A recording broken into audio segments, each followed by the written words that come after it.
Bismillahirrahmanirrahim. Assalamu alaikum friends.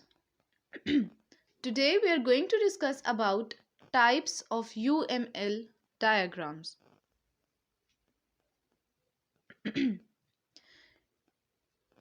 UML provides various types of diagram to represent the working of the system or software in pictorial format that can be categorized based on the two factors. One is structural diagram and another one is behavioral diagram. Structural diagram represents the static aspect of the system, which includes UML class diagram, UML object diagram, UML component diagram, and UML deployment diagram. Behavioral diagram represents both static and dynamic aspect of the system, which includes UML sequence diagram, UML use case diagram, UML activity diagram, UML collaboration diagram, and UML state chart diagram. Different types of UML diagrams. There exist many types of UML diagrams and each has a different purpose without considering if it was designed either before the implementation or after the implementation. Two of the widest categories which covers all the other types are behavioral UML diagram and structural UML diagram.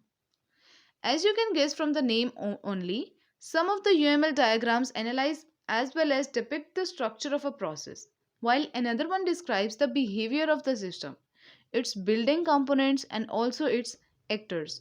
The further categorized types are as follows: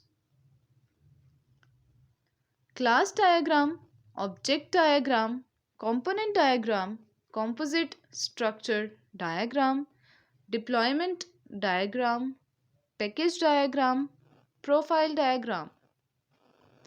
Behavioral UML diagram, activity diagram, use case diagram, interaction overview diagram, timing diagram, state machine diagram, communication diagram, sequence diagram. Number one is activity diagram. Activity diagram is the most important UML diagrams that are used for performing business process modeling. It is basically used to explain the flow of various activities as well as actions in software development. Also, these can be both sequential and also parallel.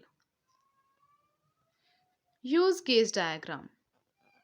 Use case diagrams are essentially needed to analyze high level requirements of the system. Now, these requirements can be expressed with the help of different use cases. Interaction overview diagram. This is the one that has ability to picture control flow along with nodes which contain interaction diagrams. It is same as the activity diagram in the sense that both of them visualize sequence of activities. Timing diagram. These diagrams are basically needed in order to represent relations between objects whenever the center of attention is resting on time. However, even though we aren't interested to know how do objects interact or even change each other, despite we wish to represent how to do these objects as well as actors would act along a time axis that is linear. The fifth one is state machine diagram. They are also called state chart diagrams. They are mostly used to explain different states of the component within the system. State machine UML diagrams take the name state machine since the diagram is basically machine only which explains the several states of an object and also how it alters depending upon the internal and external events. Communication diagram. Sixth one, communication diagram, just like the sequence diagrams, are kind of interaction diagrams demonstrating how the objects interact. It is an extension of an object diagram that shows object with messages which travel from one to another. The seventh one is sequence diagram. Sequence UML diagrams can also be considered the most important UML diagrams among design level models for the development of a business application. Since they, Since they possess visually self-explanatory nature, lately these diagrams have become quite popular in the prediction of business processes. The next one is class diagram. Class UML diagram can also be considered as the most common diagram type needed for software documentation. As most of the software being created today are still based upon the OOP paradigm, so if we use class diagrams in order to document these software turns out to be a common sense solution. This also occurs since OOP depend upon classes and the relations. The ninth one is object diagram.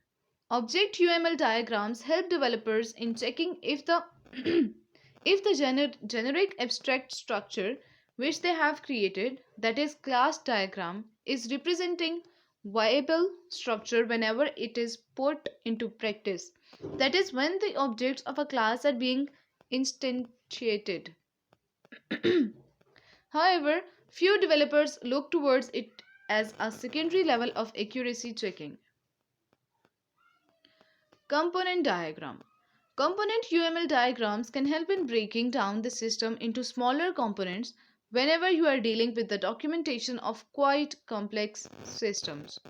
Often it is quite hard to predict the architecture of the system since it might be encompassing various departments or also it might be employing different technologies. Composite structure diagram. A composite structure diagram is considered a type of static diagram showing the internal structure of the class as well as collaborations. It is a set of interconnected elements. Deployment diagram. Next, deployment diagrams are generally used in visualizing the relationship between the software and the hardware. If we talk more specifically, then with the help of deployment diagrams, we can also construct a physical model of how artifacts are deployed on nodes, which are hardware components. If we talk about a typical simplified deployment diagram in a web application, it would include nodes, that is application server and database server, artifacts, that is application client and database scheme. Package diagram. The package diagram seems more like a macro container required for deployment UML diagrams that we have already explained. Now, different packages contain nodes and also artifacts. They organize the components and model diagrams into groups in the same manner as a namespace would encapsulate different names that are in some manner quite correlated. Profile diagram. Profile diagrams cannot be considered as the typical UML diagram type, despite it can be considered more like an extensibility mechanism and not a diagram type like any other. If we use stereotypes, constraints, and tagged values, we can easily extend as well as customize already existing notations of UML. Profile diagrams, however, are like a language. For example, if you speak English, you can easily create new sentences. In a similar way, if you speak profile diagrams, that you can easily and specifically create new properties as well as semantic for UML diagrams. Conclusion. Thus, UML diagrams are useful whenever we are modeling business data. Class attributes map to abstract access methods for persistent fields, and association roles map to abstract access methods for relationship fields. Navigability predicts if relationship access methods appear in both related entity beans or just once. Further, multiplicity connotation determines the correct type for relationship fields, issues of a life cycle, and also cascading delete characteristics. Okay friends, this is it for now. Thank you for watching this lecture and also share the summary of what you have learned from today's lecture in comment box. Allah Hafiz.